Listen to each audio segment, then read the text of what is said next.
All right, it's 12:04. Welcome to the Oil Stream. If you're listening on TuneIn or iHeart or at EdmontonSportsTalk.com, let it be known that you can fire us text 780-218-9999, 780-218-9999. If you're watching over on YouTube today, feel free to chime in the nasty chat over there as well. It is the Oil Stream. It is brought to you by Boston Pizza. We're actually going to be at Boston Pizza tonight. Myself and LTE meeting a bunch of people who are coming to Mexico with us. Oh, nice. It's like a pre-trip rendezvous sort of. Yeah. Meet everybody. You know, I won't know a lot of the nasties, but there are some people coming that we haven't met before, so that's that's big as well. So we're looking forward to that as well.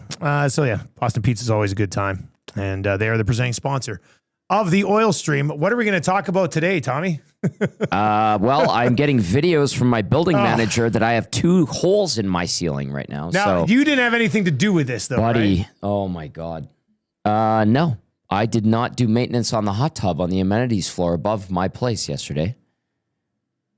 I was... So this can't, like, you won't have to pick up the check for this then. Right? Like, how would I? I don't know how you would. I mean, they obviously screwed up. I'm not happy I have holes in my ceiling. And I went to a Wanik. I'm like, look at this. And he goes, at least they found it. Like he's looking on. There's some positives there. Yeah, like, he's giving it contacts. But I wake up this morning and I look and there's a freaking puddle on my counter and a hole in my ceiling. Because they did maintenance on the hot tub. So did you hear like your ceiling fall in? No. It was like a small hole, but now okay. it's now it's I see it's bigger gap, now. Yeah. And then they had to cut into it, and that's God, they figured it out. And he's like 100% hot tub, chlorinated water. Oh, you could tell it was chlorine. So does your apartment smell like chlorine now too? Probably. Oh no. Probably. That's not. Mind you, I like the smell of chlorine. Yeah, to an extent. I'm not sure if that helps you much right now. Oh, I'm glad you do. I like the smell of chlorine. Man, why does the shot look so weird? I don't know. Is it because I'm too much over? Maybe it's because you're too much over. If you moved over a little bit more, but I'm uncomfortable now. Maybe we go like this. That might be a little bit better. I think that's better. Okay. That doesn't drive me as crazy as much. Maddie wants to say, is it a camera thing, Maddie? I don't know. Nobody knows, Matt. That's the thing. Maddie Iwanek, everybody, coming in to mess around with it. That's okay. How was post game last night? Actually, really good. Lots to talk about. I watched a good. I watched a good chunk of it. I watched the 3 of you in the beginning. Caught a good chunk of Reed coming in. I mean, there was no short, and the chat was hopping. I didn't check out the text line last night, but assuming it was pretty busy too. Yeah, very busy. A lot of when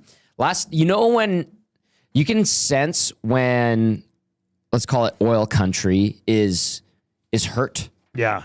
Or that's a good way to describe it. Very unhappy, like not just perturbed, but very unhappy is when you get the long messages. And there were a lot of long messages last night. I think we might have got the GOAT of all texts. Not one that'll win text of the year because, it's a prestigious category. But we had a text from Pizza Boy this morning. Oh, what's up, Pizza Boy? It was, maybe this is how we start this show too. Okay. Like Pizza Boy was getting a lot of love from people for this text. Pizza Boy's pizzas are actually fantastic because he's up in Cold Lake, Maddie. Pizza Boy. Remember he brought in Slave Lake? Oh, maybe Slave. Yeah. Anyway, okay, what was it? Well, I can't find it now. Oh, I'll buy you sometime. I'll track it down. Because he does instead of like a traditional crust, it's like the pita, right? I don't think those were his. Those weren't his? No. Oh, he just bought it from someone. Those were very good. That also sounds nice. Those were very, very good. But if you want a nickname like that, I mean, it does make sense to buy pizza for people. Mm-hmm. Oh, now Maddie's actually like physically moving the camera. I figured it was, I think it had something to do with the camera. At some point, we'll eventually get to RoboCam. Really? I think so. I mean, that would be pretty cool. Or like the hanging cameras off of posts and stuff. Yeah. Like we have it on a sturdy tripod right now, but I think we'll eventually get there. I don't know why I can't find this text from Pizza Boy. Like I've searched it. Everybody's coming into the studio right now. Why can't does anybody find this Pizza Boy text? It was awesome. I mean, he nailed it. It was I thought it was a very well thought out text. And it was long.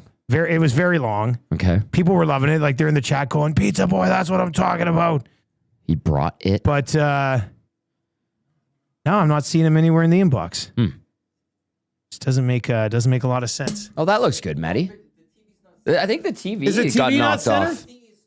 off. It's really rattling you right now, right? Well, Tom's too close to the TV and you're too far away from the TV. Yeah, but if I sat like this, which is weird to me, I mean, that looks a little bit better, but I never sit like that. I always sit like right here. This is center TV. I wonder if the that's TV center got TV. pushed somewhere. Well, I don't know. I don't think the TV. Well, maybe the TV got pushed a little bit. You want me? Is it center with the desk? Yeah. Oh boy. This is the shot TV in the middle. Oh, that's no good. You gotta move over. But I never. Then I'm sitting in the middle of this desk. I never sit in the middle of this desk. I make now. a living right here. I've never not sat here. Morning show, then we can zoom out. This is a tighter shot. You want to zoom out. Maybe zoom out a bit. Yeah, maybe zoom out a bit. What a dilemma. Yeah, sorry guys. We're trying to get sorted through this. Maybe the wider shots. Can't the way find to the go. Pizza Boy text. Well, I don't know what's going on with the Oil Pizza Boy Country's text. It's like somebody hurt. went in there and deleted it. Like hope usually not. you can search and find Pizza Boy. Matty fixed it. That looks good, I Matty. mean, that looks better. That looks better. Nice work, buddy. Nice. Clutch move. Oh, but now look at that. Oh, look at what? The BP logo. Oh, it got moved a little bit. Yeah. See? We'll fix it. Damn it, Awanik. Now you're messing with the graphics. No, he'll fix it. Trev, dive into the inbox and try to find that text from Pizza Boy. It's at the very top. Oh, you now? found it? How'd you get it up to the very top? I think you just sent it to the text. Oh, okay. Yeah, here it is. Okay. I don't know where you found it. Yeah, I couldn't find him. Nice, Trev. Okay, so listen to this, man. All right. This is good stuff. For those of you who like listen to the Oil Stream podcast and maybe not the Nielsen show in the mornings, I want to give this back to you because Pizza Boy sort of, I think he hit on a lot of points that people are pretty frustrated about. Okay. So he sent this in at 4:30 in the morning. Jeez. Boys, there needs to be an expectation of baseline performance for this team or an ability to understand when you need to just make a play. I swear, if tonight some of these players took off their helmets and they turned out to be a bunch of chimps, my first reaction wouldn't be total shock. The season is 70% done, and it's like they're still at a point of trying to clean things up from the preseason. Yeah. Missed passes, brain dead line changes, no defensive awareness. Consistently sleepwalking through large portions of games like their pregame pump-up song is Moon Shadow by Cat Stevens. Last night, the requisite effort level was actually there for the most part. But as expected, if 97 and 29 aren't scoring at a 2.5 to 3 point per game pace and the power play isn't at historic levels, they are a lottery team. We keep talking about them catching Vegas, but by points percentage, they're 21 percentage points behind Vegas, who sucks right now too, and they're only 6 percentage points from being out of a playoff spot entirely. Yet we sit here and talk about the playoffs like it's not something that has to be earned. The roster composition, especially on D, will sewer this team. Wallman's new contract will be more of an albatross than Frederick's starting next year. If I had it my way, the team would have someone just constantly walk behind Wallman and Nurse asking, how about now? How about now? On waiving their no trade clauses. Our checking line consists of mainly small offensive players who don't check, and our energy line feels like it brings no energy ever. Other organizations are building teams, and it feels like we're over here with a collection of players just filling spots on a roster like seat fillers at an award show. No identity, no consistency, and more often than not, no accountability. I don't know if this is an effort issue or we just don't have the collective skill to be anything more than this. They keep telling us they're trying, so maybe that switch we're all expecting them to flip can't actually be flipped this year. Maybe this is their final form. Pizza Boy. Wow. Yeah. Like 3 or 4 legendary references in there. How about now? How about now? Yeah. How about now? How about now? Will you waive your no trade clause now? It's I swear if tonight some of these players took off their helmets and turned out to be a bunch of chimps, my first reaction wouldn't be total shock. Like Pizza Boy was absolutely on fire. That's good. At 4:20 in the morning. Mm-hmm. But I think you probably saw a lot of that last night. Sure. And I don't even know where to come out and be like, Pizza Boy, you're getting a little bit carried away on all of this. Like they just, all season long, Tommy, we see there, and even the team was like, it's a tough road schedule. It's a tough road schedule. Wait till they can make some hay at home in January. Yeah. And now they come off maybe the most middling homestand of all time. They go 4-4. We're a couple minutes away from 2-6 or something. Like, this was a very disheartening homestand for Oilers fans, I would think. And Oilers fans, you tell me, is that a good way to describe it? Like a disheartening homestand. There's a letdown element to it, for sure. Man. And like last night I was saying it, as bad as it can be, or what, like if we focus and emphasize on the bad, Pizza Boy pointed out a lot of good things there that are bad about this team and are valid. I said it yesterday, like they're still right there. So there's opportunity. They're still right there. It's just up to them to take hold of it. Now, still there with there being what? Like top spot in the division? Yes. Yeah. Okay, I know they have played 2 games more than Vegas, 3 more than Seattle, I believe it is. 3 more than the Kings. Yeah. You got to win those games against those teams coming up here. Yeah. Bottom line, because you backed yourself into this corner. Like a lot of their undoing is on them, in my opinion. Like self-inflicted. Absolutely. And that's a theme that's popped up a lot this year.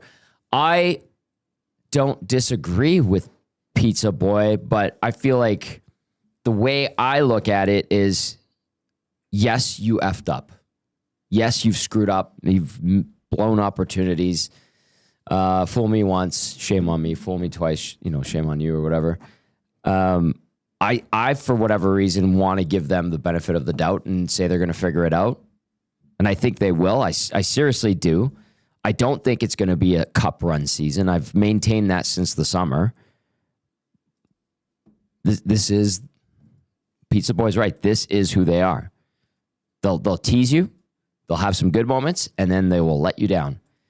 I don't want to tell people like to expect a Stanley Cup run this year, because I think that would be an empty thing to say. Yeah, you can't.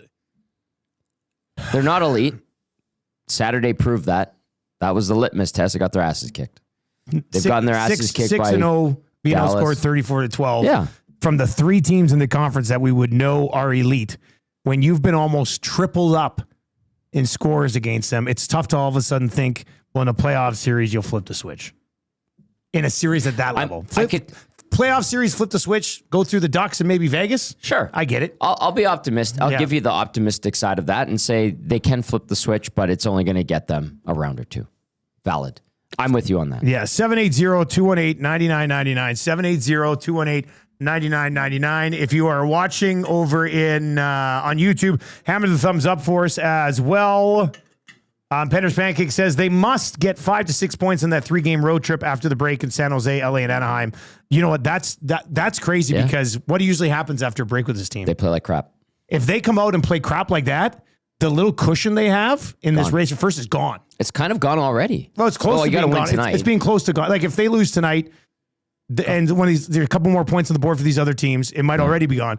But if having those 3 games is either the best news for them because there's no way you can come out of it with a lull, or it's awful news because no matter what they come out of it with a lull, and they go on that trip and get one of a possible 6 points, all of a sudden you're fighting with a playoff spot with all 3 of those teams. They're the LA Kings at that point. You go and sweep that road trip, you're in the driver's seat and you're probably in first.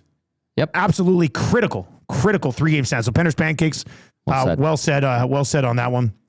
Big Uke says the Oilers the past few years that play in January and February is not the same team that are playing in May. It'll be fine. I want to be with Big Uke on that one. But again, like part of me goes, well, they keep letting everybody down in promising situations this year. But I want to be optimistic. Let's do the Play Alberta numbers game. I was watching the post-game show last night. You can text us. We're going to get some more texts, so keep them coming in. 780-218-9999. And then over on the chat on YouTube as well. We'll get to more of your comments. Swainer, I think, texted this to you last night, right? Yeah, you got the stat? Yeah, I wrote it down because I thought it was really interesting. I'll pull it up. By the numbers. By the way, we do have a few plays. Play Alberta, obviously, title sponsor of everything we do here at Edmonton Sports Talk. And playalberta.ca or download the Play Alberta app. Click on EST specials. We've got about 15 of them in there right now between the Olympics and obviously the Super Bowl. Here's Oilers-related stuff if you want to get on it. McDavid, 2 points tonight. Draisaitl goal, Bouche point, plus 340. I didn't throw the Oilers' money line in there because I like to, if it's some reason a 6-5 game, you can still cash that thing. Yeah. And then the Battle of Alberta special, Draisaitl power play point and both teams to score 2 goals or more. That's plus 230. And I really like that one. That's a plus 230. And then we've got a Red Wings Wild Blue Jackets money line parlay plus 610 coming off of the lock shop earlier today. So there's a ton of stuff waiting for you over at Play Alberta. But the numbers that I wanted to get to, 30 goals allowed over the last 6 games, which sounds crazy. However, it's the second time that it's happened this season. And the very interesting part about this, and the whole, the chicken and egg discussion about is it bad goaltending or is it bad defense? Well, this is kind of like when you're like Belichick and Brady are splitting up. Oh, I wonder if one of them is still going to be a champion. And Tom Brady went and did it. Right. This happened twice with 2 different goaltending tandems. Yep. Skinner and Pickard allowed 30 goals over a 6-game stretch. Now Jari and Ingram have allowed 30 goals over a 6-game stretch. Tommy, I'm going to have a hard time being convinced that it's 4 goalies who are the issue. You asked me last week, basically this very thing. What does it tell us? And I said, it's not the goaltending. And it's not even necessarily the personnel on the blue line. It's defensively as a unit. I would improve the personnel on the blue line. Absolutely. But it's more so defensively as a team. I mean, well, you got to dial this in. Let's recap this one more time. Your best defenseman's 36 years old. He's starting to get, his body's breaking down. When he's good, he's good. We're not seeing that level consistently as much because he's just getting old. You can only do it for so long at such a high level.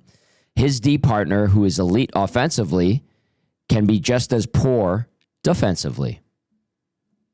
Sorry, it's the truth. You can throw whatever stupid metrics at me, whatever math equation you want, but when you're ducking out of the shooting lanes and not picking up guys in front of your net, it don't matter what equation you're throwing at me to try to convince me he's good at defense, because he ain't.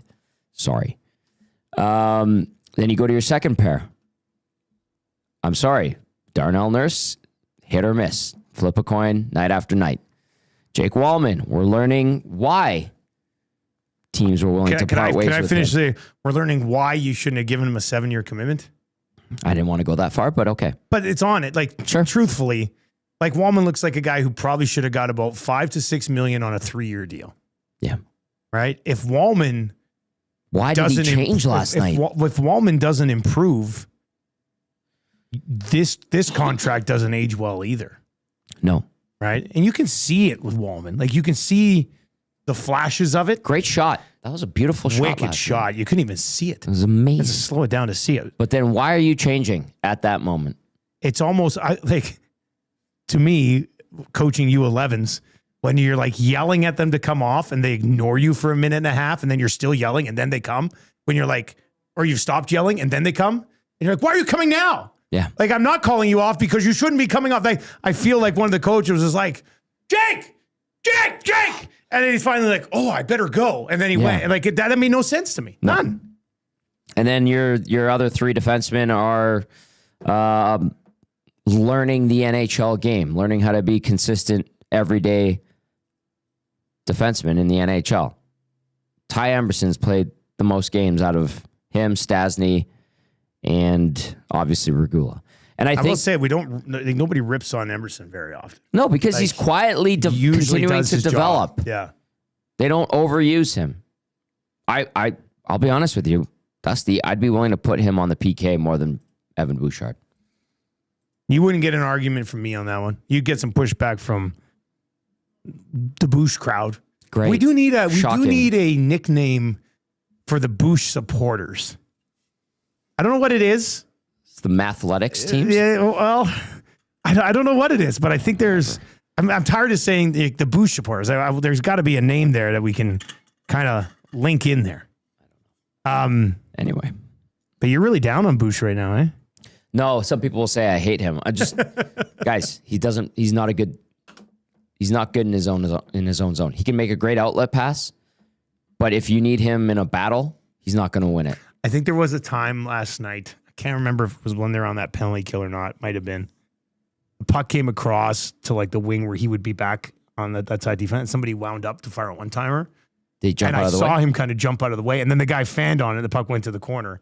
And Did he win that battle? I was like... No, probably not. I can't remember what happened after that, but I was just like... it's a hard time. And I don't think he's getting out of the way to let the goalie see it. I think he's getting out of the way because he doesn't want to block a shot. I didn't say that. And I think it's tough to have a defenseman on the penalty kill that's not willing to sacrifice his body to keep the puck out of the net. What makes good PKs?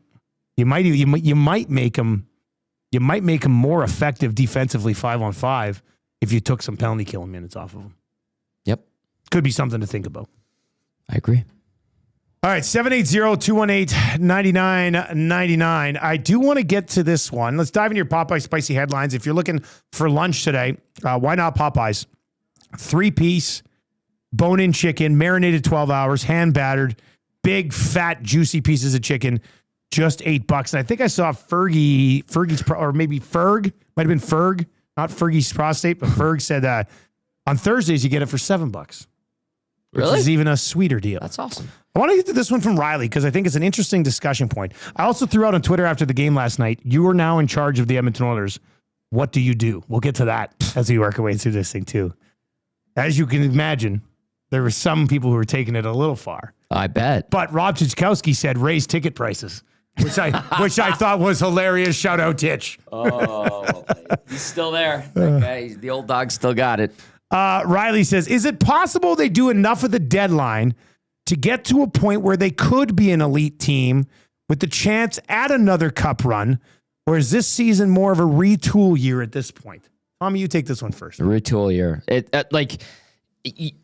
You can't say it, right? If you're the Oilers, you can't say, well, we're regrouping. And like every year that you have McDavid, especially with the 2-year extension, you have to be in win now mode. But let's be honest with everybody. Like this roster clearly is not good enough to be a contender. You're getting your ass kicked by Minnesota, Colorado, and Dallas. Those are the contenders.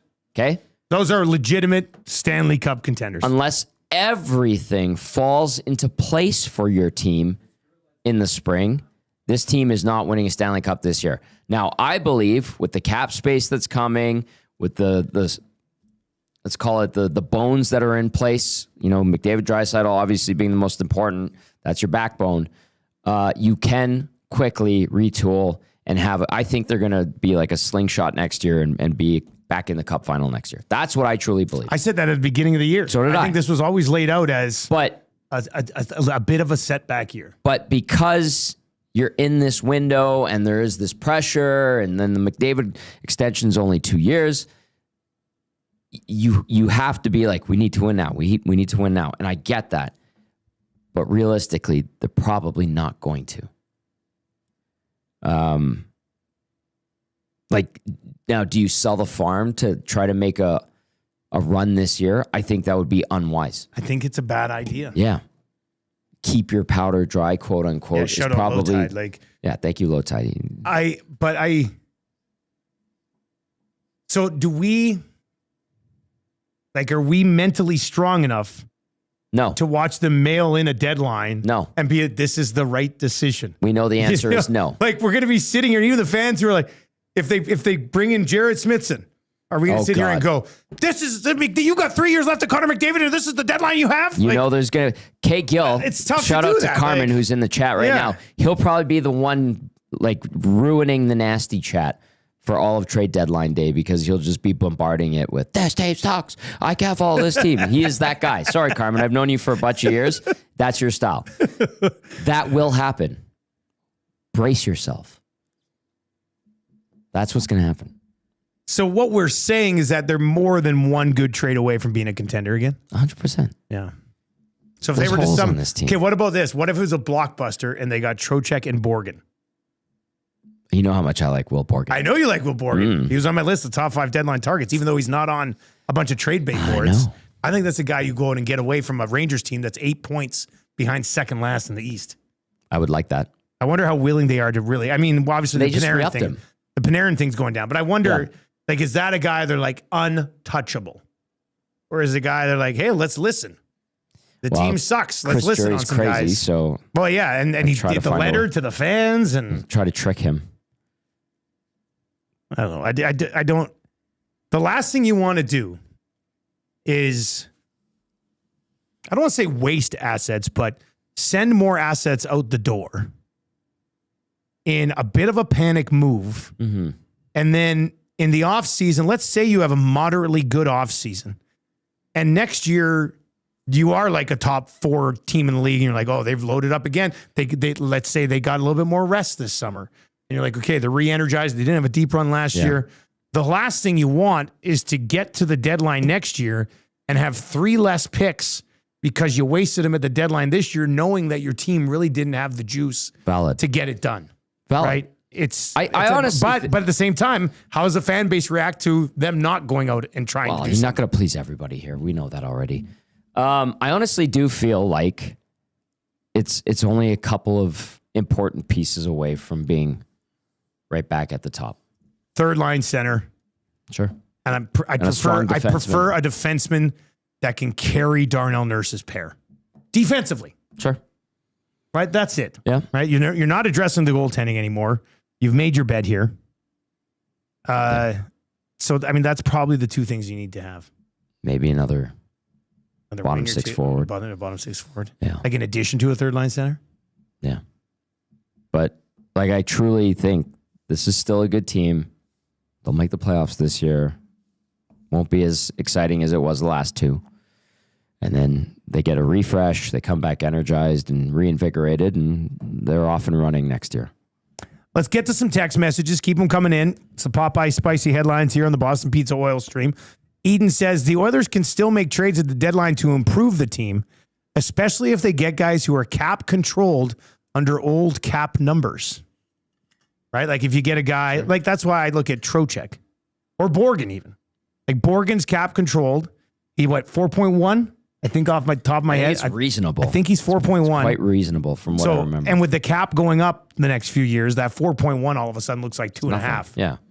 So deals like that would be there. But to give up a first rounder and something for Bobby McMahon and then he walks, you're like, this was a really dumb idea this year. He looked good last night, by the way. Didn't he? He did. Yeah. Borgen 4.1. You're right. Until 2030. That, I think, is a sneaky good deal. Yeah, so what's that, 5 more years? Yeah. At 4.1. Brad says, did you hear what you're saying? You need to find a defenseman to carry a $9.25 million defenseman. Make that make sense to me. Brad, I did hear what I said. I said it, and I can't make it make sense to you. But I think that's where we're at watching Nurse for the last little while. Yep. Like even the goal last night when Ingram played the puck.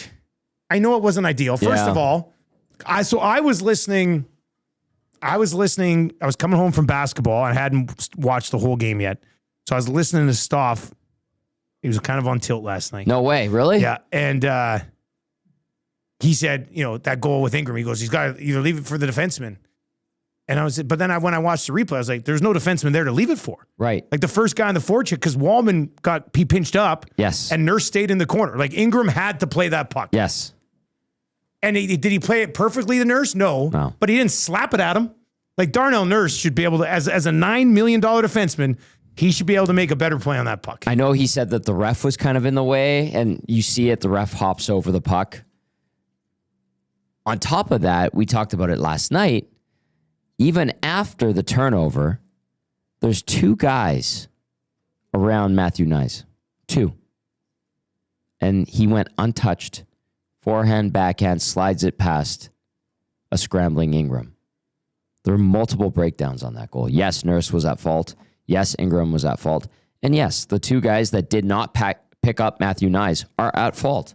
I guess what Ingram could have done is just played it around the boards so that Nurse could make an easy play on it as opposed to a semi-difficult but probably should still be made play. Oh, we've got a trade, Tommy. That's compounding errors, please. We've got a trade. Nick Bjugstad. Uh-oh. Nick Bjugstad has been traded. To? the St. Louis Blues. Or from the St. Louis Blues to the New Jersey Devils. Oh. The New Jersey Devils, who I think are second last in the East, but still, like, the Rangers are done. The Rangers are out. The Devils still have a little bit of life. Well, they're 10 points back. Yeah. So the Devils are trading for Bjugstad for a mid-round pick and a prospect. Also, people are suggesting they're called Boosh Boosters. Some people said they could be called Boosh Bags, but I don't want to do that. I don't want to do that. That's too much. Listen, but they're boosters. You know, they are. They could be called offensively. Boosters. Boosters. All of Evan's boosters out there. His booster club. His booster club. That could work as well. The Bouchard Booster Club. The Booster Club. The Booster Club. Yeah. 9 back of the Islanders are the Devils in the Metro. Or are they Atlantic? They're in the Atlantic. No, they're in the Metro. They're in the Metro. Yeah, okay. So they're 9 points out of third in the Metro, 10 points out of the wild card. Mark texts in and says, "Isn't that why they're paying Walman $7 million next year to be the guy who helps Nurse, who makes $9 million?" But I'll just say I don't think they're good for each other. No, I don't think Walman and Nurse click. It's almost like you probably would have rather paid that $7 million to a right shot defenseman who can play with Darnell Nurse, as opposed to a $7 million defenseman who's going to be behind Darnell Nurse until Ekholm moves along. But then you signed Ekholm to keep him around for a little bit more. And yada, yada, yada, you've got $20 million tied up on your left side. Yeah. Is not good. Is not good. All right, 780-218-9999 is where you can get in. Jason and Leduc, he was on tilt a little bit this morning as well. He's been fiery lately. Yeah, he has I've noticed. He says they came home for 8 games, and they were what we thought they were. A team that took a step back after 2 back-to-back runs. The thing that is really starting to sink in is that the ads Bowman has made in his first full year do not even look like mediocre ads just yet. Hello, Frederick and Wallman. He also adds, name one good offseason Bowman has had here in Chicago. Go ahead. I'll wait. I'm not diving into his Chicago off seasons today, but I think you have to be a little concerned that a guy who has committed to Frederick and decided to bring in Mangiapane and probably gave Wallman too juicy of deal is in charge of convincing Connor that he's capable of putting a roster together for the next 10 years that'll give McDavid the best chance to be Stanley Cup champion. He's not going to last 10 years. I made the joke to McDavid or Bowman? Oh, Bowman. No, but I mean, if Bowman has a couple of miscues this offseason, after miscues last offseason, and the miscues the offseason before by Jackson, all of a sudden, if you're Connor McDavid, you're sitting here looking at this organization going, guys, I'm trying to help you out. I'm the best player in the world. I'm being paid like I'm the 60th best player in the world. Yeah. And you can't put a team around me that doesn't have a waiver claim on the top 6 on the right wing. Hey, Captain is my guy. He got me chicken. Great goal last night. Yeah. He got you chicken. But at the same time, I mean, at some point, they're going to have to get a rude wake up that you either find a way to get it done this offseason or you don't. Like, all right. Keep them coming in. One thing, and I talked about it last night, and I'm not ready to fully commit and say he's turning into Peter Chiarelli 2.0, but I am a bit concerned, and I'm getting those vibes with some of the moves that have occurred. It's not like red alert. You're getting Poho vibes, like Chiarelli vibes. And now Jackson would sign off on all this stuff, right? Absolutely, because they're a tandem, remember. Yeah, so we were joking this morning, and actually we'll get to some of the tweets. We said, if your name's Stanley Jackson and you're now in charge of the Edmonton Oilers, what would you do? And you can play along if you want. We'll get to some of the tweets from last night. So you're starting to get some Chiarelli vibes. Getting a bit of those vibes. And here I'll show my work. When a move is made, I'm sitting there going, how does that make sense? Why did you need to do that? And those were the questions I would ask myself when Peter was in charge of the team. And then when things got really bad and he was losing control, the stupidity kicked in. Like the panic stupidity, the Gazzola trade, almost ruining Alex Petrovic's career. I am biased towards him. He came over for Christmas dinners. Like, he grew up with my brother, so I am completely biased. I admit that. Koskinen deal. Why? The guy had like 29 starts in the NHL. And he gave him an extension. Yeah, like he wasn't good. 3 years or 3 or 4 years. Yeah. Getting rid of Pat Maroon. Getting rid of Benoit Pouliot a little bit too early. Getting rid of Eric Gryba, Andre Strome for Sekera. Spooner. The Strome for Spooner. That was when it was starting to get stupid. But like, you built a good team. Yeah. You had a good team for 1 year. Almost went to the conference final. You lost in Game 7, blew a lead, whatever. But then why did you break it apart? You put all this faith into Anton Slepyshev, Jujar Kara, Drake Gazzola for a bit, Matt Benning, and they were just not ready yet. They needed more time. And I would sit there and I'd go, but why does this that doesn't make sense? And I'm starting to get those vibes with some of the moves that have occurred in the last Calgary. But he has not entered his Strome for Spooner era. No. Just yet. No, and that's a good thing to reemphasize. It's not there yet. So Chiarelli kind of went into panic mode after they got eliminated in the playoffs. Well, because the owner was all over him. And then he sent him back. Absolutely. And I'm being a little... He told Tom McClellan he wasn't going to fire him. Then he fired him like the next day. They flew to San Jose. He's just a liar. Or somebody got in his ear and said, actually, you are firing him. Move along. Yeah. So last night I asked the question. You were in charge of the Edmonton Oilers. What's the first thing you do? Over 250 replies. My favorite one was Titch saying raise ticket prices. A lot of them were actually saying coaching change. Yeah, we're seeing more of that. And this is a good one too from G. Hansen. Calling that sports psychologist from Ted Lasso. There's got to be a reason they don't play all 3 periods or give up in front of their own goalie. I sense dressing room tension. They need something to unite them. Now, I think they like each other. The whole Knobloch conversation's interesting because to me, you sit there and go, well, he's taken you to 2 Stanley Cups. All he's done is 1. They're fighting for first in the division. Yeah. Are they as good as they were the last few years? No, but I don't think I'd put that on Knobloch. But he's also got to that time frame where you're like, okay, Woodcroft had less. Tippett had close or less. Yeah. Todd was around there. Yeah. And you could make the case that he got you close, but he couldn't finish. And you've seen it twice already. Right? So it's... I wouldn't. And for those people who are saying, Dusty, you got a window here during the Olympics to fight. I'm like, come on, you guys. No. Like, to me... He has not lost the room, by the way. The only way Knobloch is not back next year is if not only do they lose in the first round, they look completely discombobulated and look like they've given up and they're losing like in 5 games to the Kraken or the Sharks. Right.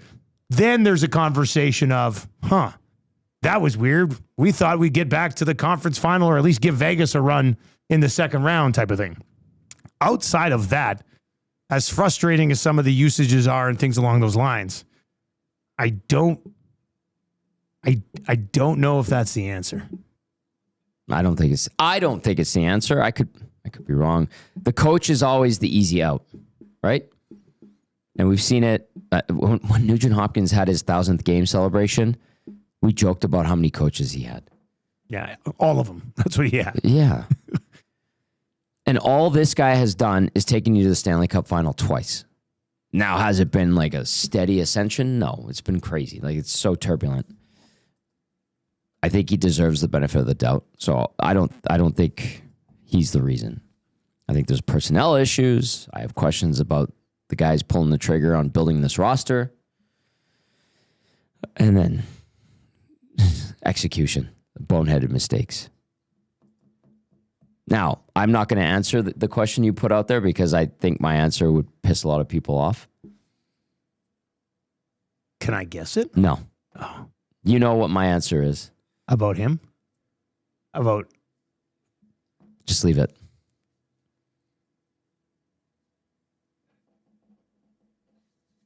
Well, yes. 100%. Oh, okay. Nailed it. We can't say that yet. No. Somebody's going to be trying to figure out what I was writing What you with scribbled. my hands. Yeah. This first. Yeah, this, yeah. But that's not happening. That's impossible. not without that. That's impossible. Yeah. Big Dave says, I get why people are saying coaching change, but we've seen that before and it still doesn't solve the same problems that have been here for years. Yeah. Unless you bring in a coach that would blow up the leadership group and make these guys compete for their jobs and enable and engage the bottom six, I just can't see it happening. And that's good text. Big Dave's probably right. Yeah. That's a good text. Munchmaster Flex says roster deployment is an issue with Knobs, or is that because there's a bunch of mid players that are shitty GM put in place? Once again, that's his words, not mine. I'm just reading the text. Yeah, that's a good text too. Amish Man 19. Enhance. Enhance. I don't think you'd be involved. I don't know. Maybe that's a fun little game, I guess. Hey, oops. I'll cover up my paper now just in case. Yeah. Okay, what about tonight? Go win. Just go win. Quiet some of the noise. Send everybody in oil country off into the break. Just somewhat satisfied. Just go win. Beat the Flames. You're capable. You have a better team. Beat them. Be mad about what happened last night. Be mad about what happened to you on Saturday. Go win. That's it. I don't see where it's a close win tonight. It's either a loss or they score 6. Go get 6. You know, like that's, Just I go feel off. like, I really hope it's not. Flames are up 3-1 with 6 minutes left. And the Oilers play 5 guys for 4 minutes, then That's call a trouble. timeout and then play 6 guys Yeah. for 2 more minutes and steal a win. Everybody goes, oh, they're back, baby. Like that's not a recipe for consistent success. So Just go win. Just make some of the stink go away. RCN says, do you think Daryl Sutter would come in and shake stuff up? No. I don't think that's RCN. I got time for the local sad Sutter bit. Don't get me wrong, but I just don't think they're ready to call the farm just yet. We've probably seen the last of Daryl. I think so. I mean, listen, champion, great coach for 2+ decades. The Sutters are all my interactions with the Sutters. We had Dwayne in the scouting department with the Oilers. Yeah. He was awesome. He's a good man. Rich, I talk to Rich Sutter every now and then. He's a great guy. Daryl, I think I may have asked him 1 or 2 questions in a press conference and just fearing for my life that he was going to tear it apart. But when you talk to him off mic, like you hear him talk about horse racing and farming and stuff, you're like, this guy's awesome. Apparently, according to Mooner, Brent is amazing. I bet Brian's the same. Like they all are legit good people. So they're really nice guys. Yeah, but then when it really comes to nice guys. hockey, they're animals, which has led to a lot of success. And then, I understand what RCN's asking, but not in this day and age. We saw it with the Flames a couple of years ago, and it's just he had a good run. Here's an interesting comment from Wild Weekend Ben. It says, seems like the GM and coaching staff are just on different ends of the kind of team that they both want to dress on the ice. Listen, there's a few people saying that right now. I've got a theory on that. I'm not going to say it on the air. There might be something to it. But, I mean, the coaching staff has to work with what they're being given. Yeah. What are you being given? Someone said it. Who's that text said mid players? They've been given mid players and then underachieving players. Manjapane, hello. Last year, Arvidsson, hello. Skinner, hello. Do they miss Corey Perry? Sure. But, like, what's Chris Knobloch going to do? He can't play, like, 3 or 4 of your forwards and trust them every night. That's a good chunk of forwards. Do you think Bowman has the sway and pull with Jackson to be like, I get my coach? just because Knobloch wasn't technically his guy. You know, I know the whole structure thing's a little convoluted. I'd have to like really ask around. But I wonder if, like, it just coming back around to Knobloch this offseason, it'll be like, well, he had 3 years, got close to the cup, didn't get it done. Stanley, you get your guy now. Go hire somebody. I don't know if they. That might be the worst thing going against Knobloch right now. Is that technically his general manager. Now the guy above his general manager brought him in. Yeah. But the general manager, who should probably have most of the say on that, but again, they're a tandem, and that was emphasized to me. Yeah, but somebody has to have the final say, right? Jackson's got to have the final say. Okay, hypothetically, it gets to this point. I would have more questions about the GM than I would the head coach. I would. If you're Jackson? Yeah. Yeah. Yeah. And you brought in both of those guys. Yeah. I'd be like, well, I know this coach gets results. Do I like his tactics? Does he buckle under pressure? Does he rely on 29-97 too much? Yes. Which guy hasn't in Edmonton? They all have. And then I would look at the GM and go, well, you wanted us to do this, this, and this. We got this guy, this guy, this guy. We signed this guy. And then you're feeding our coach crap to use. Whose fault is it? Yeah. But then it comes back to Jackson because he's the guy that brought him in and signed off on this stuff, and they're working as a tandem. Like if you want to hang this on Knobloch, you kind of got to be willing to also accept that you think Frederick and you think Matthias Janmark, and well, not Janmark, he's been, mind you, he got a deal when he had his latest deal. Before last season. It was a 3.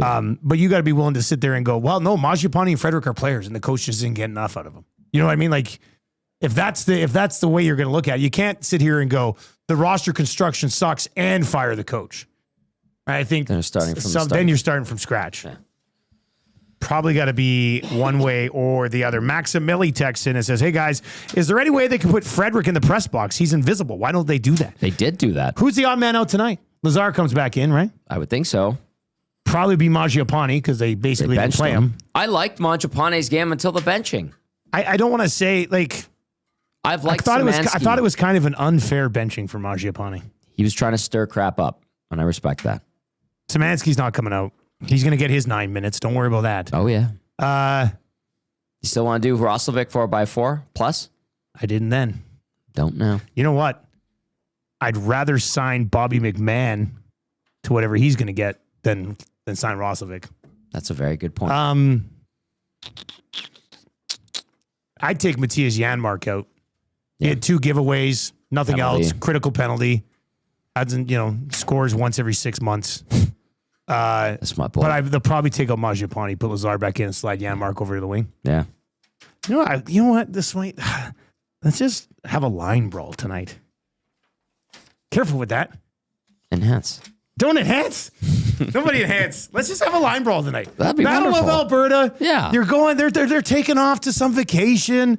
Obviously, make sure Leon and Connor and preferably Szymanski aren't on the ice so they can go play in the Olympics. Absolutely. But everybody else, you're supposed to hate these guys.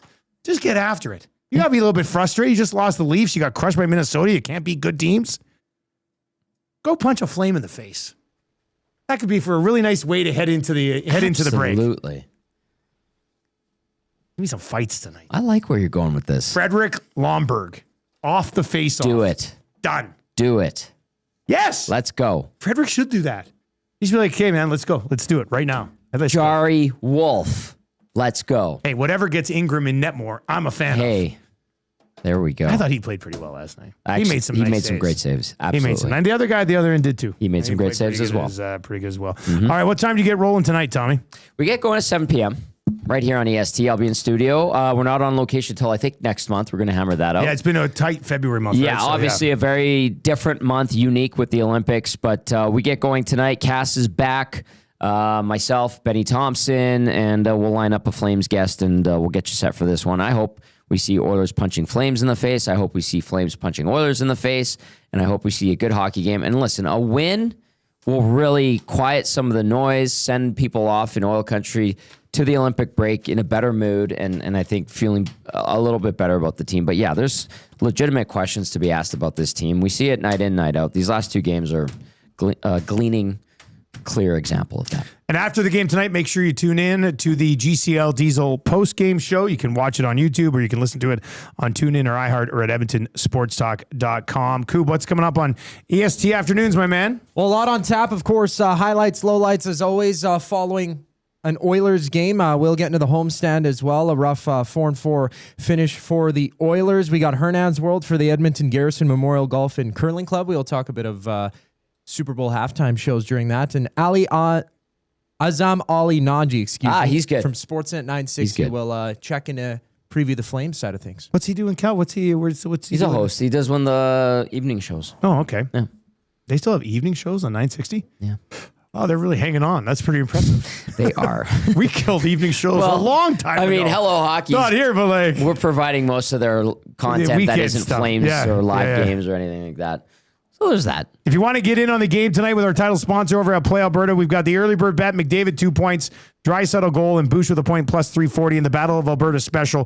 Draisaitl over 0.5 power play points, and both teams to score at least 2. I like it. I think that one's a good one. I'm going to sprinkle. Plus 230 on that one. All right, EST Afternoons is on the way with Hernad and Gager and Coob. For Tommy Gazzola, I'm Dustin Nielson. Oil Streams been brought to you by Boston Pizza. We'll recap this game tomorrow morning with you on the Nielsen Show, bright and early, 6 o'clock.